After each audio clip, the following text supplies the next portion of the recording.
주님께서 여러분과 함께 성마테오가 전한 거룩한 복음입니다.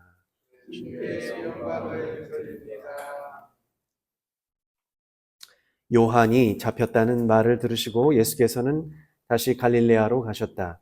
그러나 나자렛에 머물지 않으시고 즈불룬과 납달리 지방 호숫가에 있는 가파르나움으로 가서 사셨다. 이리하여 예언자 이사야를 시켜 즈불룬과 납달리 호수로 가는 길, 요르단강 건너편 이방인의 갈릴레아, 어둠 속에 앉은 백성이 큰 빛을 보겠고 죽음의 그늘질 땅에 사는 사람들에게 빛이 비치리라 하신 말씀이 이루어졌다. 이때부터 예수께서는 전도를 시작하시며 회개하여라, 하늘나라가 다가왔다 하고 말씀하셨다. 예수께서 갈릴레아 호숫가를 걸어가시다가 베드로라는 시몬과 안드레아 형제가 그물을 던지고 있는 것을 보셨다. 그들은 어부였다. 예수께서 그들에게 나를 따라오너라, 내가 너희를 사람 낚는 어부로 만들겠다 하시자 그들은 곧 그물을 버리고 예수를 따라갔다.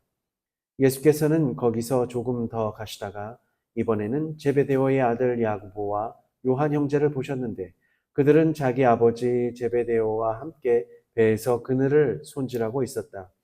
예수께서 그들을 부르시자 그들은 곧 배를 버리고 아버지를 떠나 예수를 따라갔다. 예수께서 온 갈릴레아를 두루 다니시며 회당에서 가르치시고 하늘나라의 복음을 선포하시며 백성 가운데서 병자와 허약한 사람들을 모두 고쳐주셨다. 주님의 복음입니다. 자리에 앉으십시오. 성부와 성자와 성령의 이름으로 아멘. 회개하여라, 하늘나라가 다가왔다. 이 말씀을 필두로 예수님은 이제 전도를 시작하십니다. 하늘나라가 다가왔으니 회개하여라 라는 말씀으로 이제 풀이가 됩니다. 그러니까 하느님 나라가 다가왔으니 지체하지 말고 회개하라 라는 뜻입니다. 근데 또 달리 말하면요, 회개하고 주님께 마음을 돌려야 하늘나라가 빨리 온다라는 뜻과도 같습니다. 그리고 오늘 또 복음을 이렇게 전하시다가 예수님께서 첫 제자들을 부르시고 계시죠. 그래서 오늘 복음을 이렇게 관통하는 핵심적인 내용은 회개, 그리고 믿음, 제자됨, 그리고 순종입니다. 예수께서 고기를 잡던 어부 4명에게 그죠? 나를 따라오너라, 내가 너희를 사람 낚는 어부로 만들겠다라고 말씀을 건네십니다. 그러면은 뭐 할까요? 이제 어떻게 대답을 할지 모르겠습니다. 우리 같으면은 너 따라와라. 너 이제 냉정리 교회에서 있지 말고 그냥 나 따라와. 그러면은 저는 무슨 말을 할까요? 안 됩니다.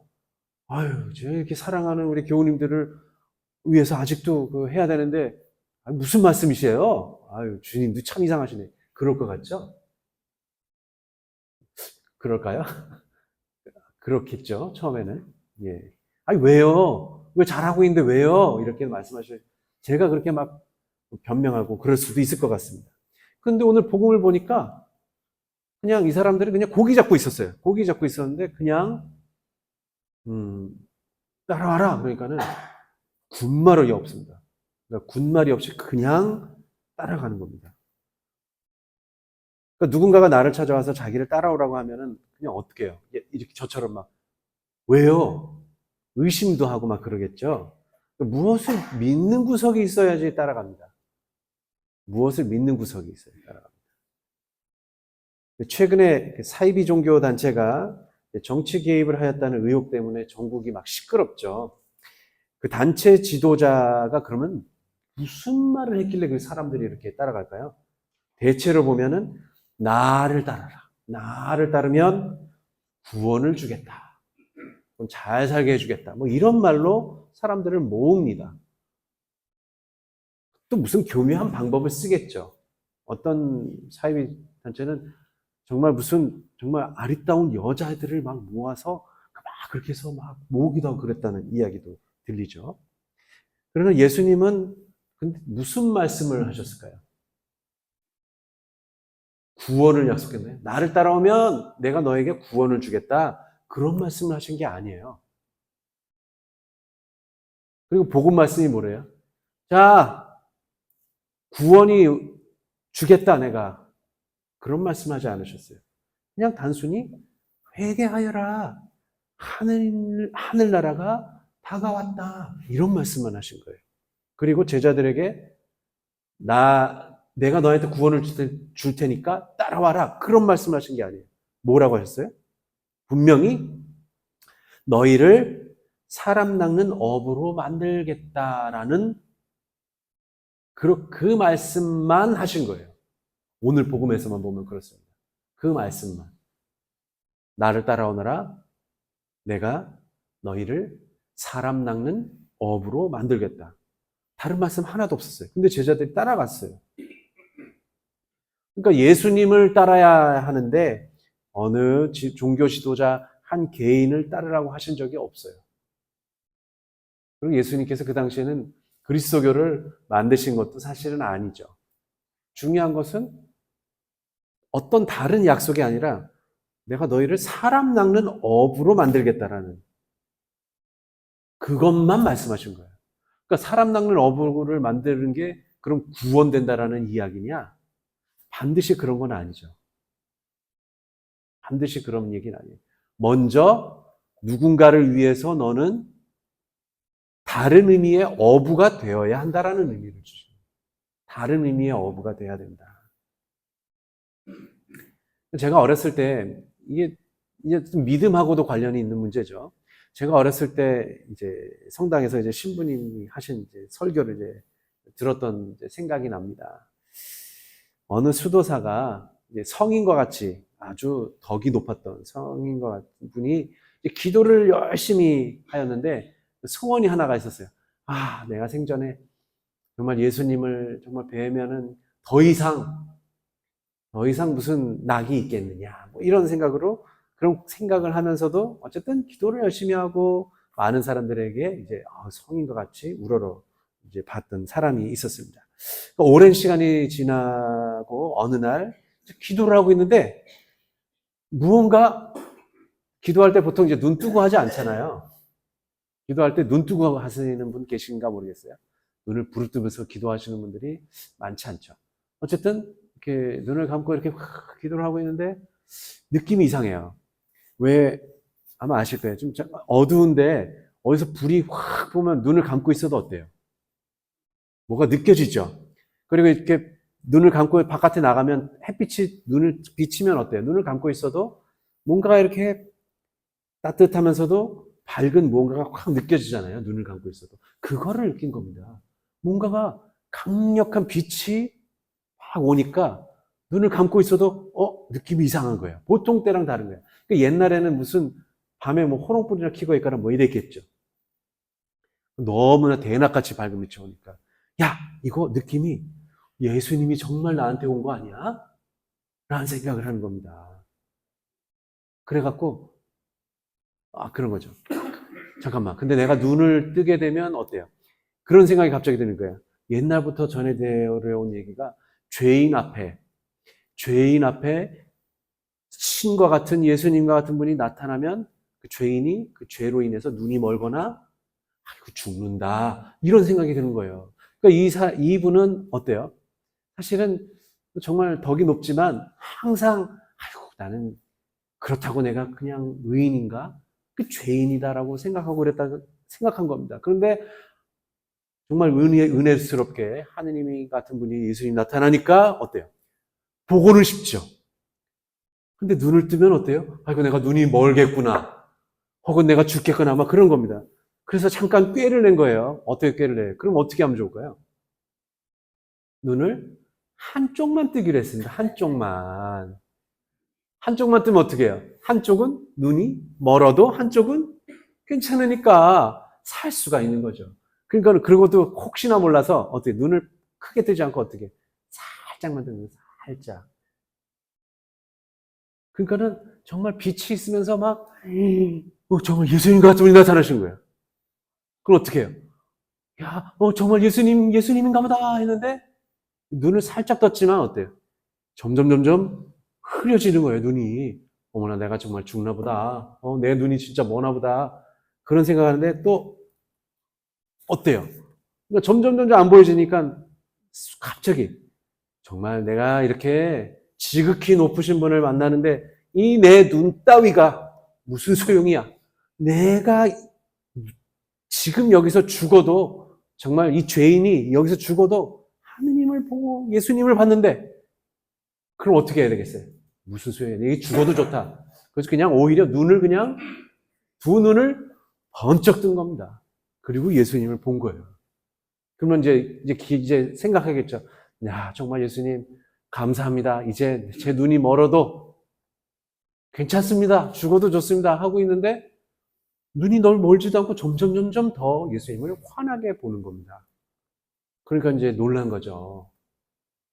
예수님께 이제 물어요. 아니, 제가요, 눈을 살짝만 뜨고 했을 때는 정말 눈이 멀어가고 있었는데, 오히려 눈을 번쩍 뜨니까 어떻게 예수님을 그렇게 또렷이 볼 수가 있나요? 라고 물으니까 예수님께서 그런 말씀하셨습니다. 만약에 네가 한쪽 눈만 떴다면 너의 믿음이 정말 그거밖에 안 되었기 때문에 두 눈이 멀어버리거나 너의 생명이 끝날 수도 있었어. 그럼에도 과감히 모든 것을 버렸으니까 나를 볼 수 있는 거야. 너의 믿음이 너를 살렸다라고 하셨답니다. 우리가 알기로는 그렇죠. 이렇게 개인적으로 알고 믿어온 바는 어떤 신과 같은 정말 거룩한 분을 만나게 되면 죽을 것이다라는 소문들. 죄인이기 때문에 그렇다. 이런 것들도 있지만 우리는 근거 없는 어떤 이념과 정치 신념, 무엇 카더라를 정말 철석같이 믿습니다. 이렇게 기도도 덕도 높은 분도 옛날 말을 그냥 믿은 거죠. 헛된 믿음을 믿고 있는 경우가 많습니다. 그럴 경우에는 아무것도 믿지 않는 것이 더 나을 수도 있죠. 또 방금 들으신 이야기 속에서는요, 자기만 어떻게든 좀 살아볼까라는 궁리를 하게 됩니다.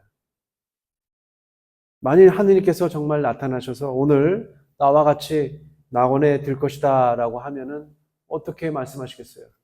아유, 하느님 감사합니다 그래야죠. 제가 살아가면서 죄를 더 많이 질까요? 아니면 선한 일을 더 많이 할까요? 제가 이제까지 쌓아온 죄를 더 없앨까요? 아니면은 죄가 그래도 더 많이 쌓아질까요? 생각이나 말로나 행동으로나. 사실 보면은 죄가 더 높아지겠죠. 더 많아지겠죠. 그럼 어떻게 해야 돼요? 하나님께서 그렇게 자, 오늘 내가 너를 낙원으로 데려간다 그러면 어떻게 할 겁니까? 저는 당장이 저 데려가 주세요. 이럴 수 있을 것 같습니다. 앞으로의 살날을 보니 그럴 수도 있겠다 생각합니다. 이야기 속에 이 성인과 같은 분은 자신이 알던 잘못된 신념을 재빨리 버렸어요. 그리고 지극히 높으신 분을 만난 그 자체만을 집중합니다. 아무것도 필요 없고 그 순간이 죽음도 막을 수 없는 극진한 행복입니다.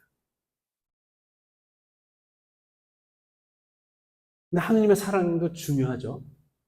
우리가 아무리 죄인이라고 해도 하느님이 이렇게 만났을 때 우리 죽이지 않고 어떻게 해요? 오히려 네 믿음이 너를 살렸다라고 우리에게 희망을 주시잖아요. 거기서 그냥 끊어버리지 않으신다는 것이죠.